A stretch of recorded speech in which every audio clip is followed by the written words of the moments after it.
कवी कुसुमाग्रज आणि त्यांच्या बायकोमधला थोडासा संवाद त्यांनी एका कवितेमध्ये कसा मांडलाय पहा. एकदा रेशन संपल्यावर घरातली रद्दी विकायला काढली तेव्हा तू हसत म्हणालीस, तुमच्या कवितेचे कागद यात घालू का, तेवढंच वजन वाढेल. मी उत्तरलो, कवी कुसुमाग्रज उत्तरले, जे काम काळ उद्या करणार आहे ते तू आज करू नकोस.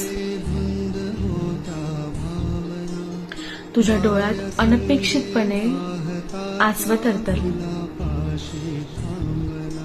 आणि तू म्हणालीस, कवी कुसुमाग्रज यांच्या बायको म्हणाल्या, मी तर नाही बाबा, मी तर नाहीच, पण काळही ते करणार नाही. एवढी शाश्वती होती त्यांना. धन्यवाद.